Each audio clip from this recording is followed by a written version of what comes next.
Next week on Sunday, a letter to President Bush demanding a full report on all the casualties, all the fatalities of our troops, all the injuries, all the sicknesses, all the mental devastation. Because, you know, the Pentagon only reports the casualties in combat. They don't report all the other casualties. They don't report all the diseases from sandfly contamination and so forth. They're not reporting injuries that are not in the combat zone. They're not reporting the deaths. Imagine, here's a president who wraps the troops around his shame for plunging our nation into an unconstitutional war based on a platform of fabrications, deceptions, and lies, a quagmire war, and he doesn't have the decency to give the American people the full count of the horrendous toll that he's exacted. So frightened is John Kerry of this issue, so frightened of this issue, that he's trying to blur it and Me Too Bush and saying, more troops in Iraq. You would think that a battle-scarred veteran of the Vietnam War would have demanded from George W. Bush a full accounting of the human casualties, if not on the Iraqi side, on the U.S. side. The fatalities, the injuries, the sicknesses, and the devastating mental trauma that are coming back in this country. I was at Walter Reed a few weeks ago. It is not a pretty sight. And some of the soldiers were disgusted with the Bush administration. One of them told me that he did not want to receive his Purple Heart from anybody connected with that government. The second stake in this country, 47 million people work full-time without a living wage. Are the Democrats and Republicans willing to move the antiquated, underpaid minimum wage now of $5.15 federal to $10, which is what it would be in purchasing power if it was indexed inflation? Is that too big a deal? Or are they too busy taking money? From Walmart executives and McDonald's executives and Kmart executives and all the other low-wage corporations who pay their executives millions of dollars a year? Isn't it time? Isn't it time to give voters here in Oregon an opportunity to vote for withdrawing from Iraq, for a living wage, for a universal health care plan? Isn't it time to give voters in Oregon an opportunity to vote for a genuine environmental strategy that goes from preservation of our forests to the conversion to renewable energy and to shut down the nuclear power plants, easily replaced by energy efficiency? Isn't it time for a candidacy, Nader Cameo candidacy, to give the people of Oregon a chance to vote on the failed war on drugs, where non-violent drug addicts are imprisoned instead of rehabilitated?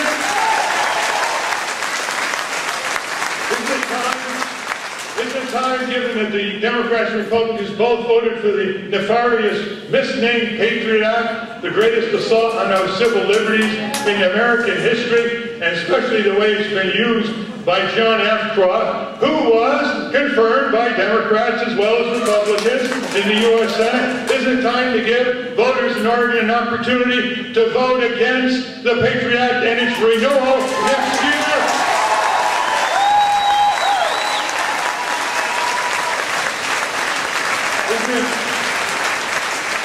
Is it time to give voters in Oregon an opportunity to vote against capital punishment, which both candidates are for in varying degrees, or the prison industrial complex?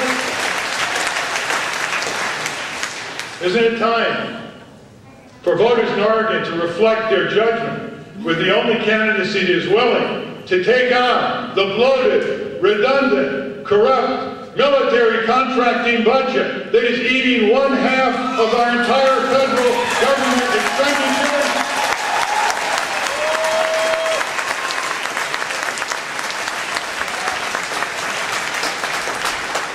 The Congressional Accounting Office, the General Accounting Office of Congress, which is the investigative arm of into the executive branch for members of Congress, has put out dozens and dozens of reports showing massive cost overruns, contract inflations, failures in Pentagon contracting, waste, fraud, abuse, corruption. And you know what the Senate just did? Later this 3 days ago?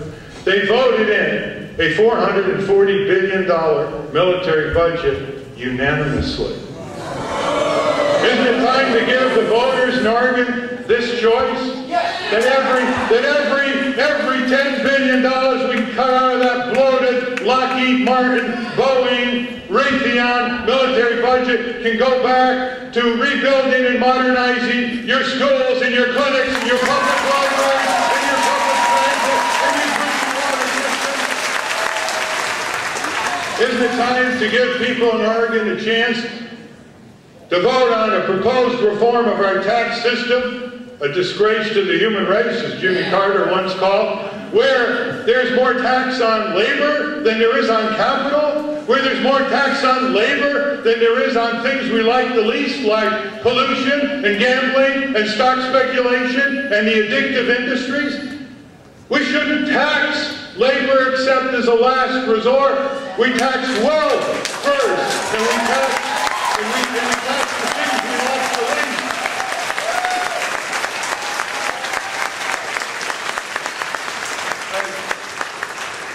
As Peter Kameo, who's very good with numbers, told me the other day, Schwarzenegger, as governor, is putting California into $15 billion worth of debt. And it didn't have to be if, as he pointed out in those debates in California and the rerun last year, if the top 5% of the richest people in California were made to pay the same full tax rate as the rest of the 95%. This is what we want to vote on. Isn't it time for the people in Oregon to be presented with a strategy and a plan to abolish poverty in America? Why should there be any poverty in America? Why should there be any poverty in the richest country in the history of the world? Why should there be any poverty when there's such an increase in productivity? Why aren't the workers benefiting from this productivity?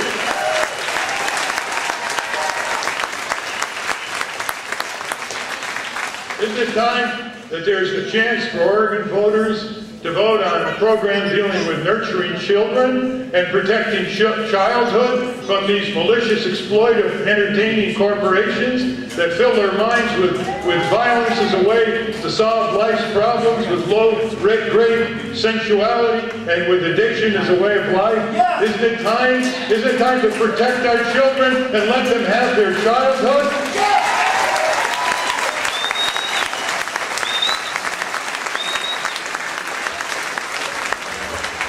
Why don't we have the safety net that Western Europe has? Why does Western Europe have 4 to 6 week to 8 week paid vacations for all workers, whether or not you are in a union? Why does Western Europe provide decent daycare? Why does Western Europe have a much more protective policy toward young children and infants? Why is Western Europe, years ago, an area that gave everybody universal health care? Why is Western Europe, and not the United States, a country that provides decent public transit, good benefits, and an opportunity to form trade unions? Why is our country being held down by giant corporations? Our workers are being held down. Our consumers are being held down, mercilessly exploited and defrauded in all kinds of direct and indirect ways. Our environment is being held down. Our energy efficiency is going backwards. Our election processes are for sale to the highest bidder. Our government is for sale to the highest bidder. We have to say to these giant corporations and the corporate government in Washington that covers one agency department after another, that you will no longer be allowed to impose corporate commercial sovereignty with no allegiance to our country. On the proud people of the United States, you will no longer be allowed to hold America down again and again and again.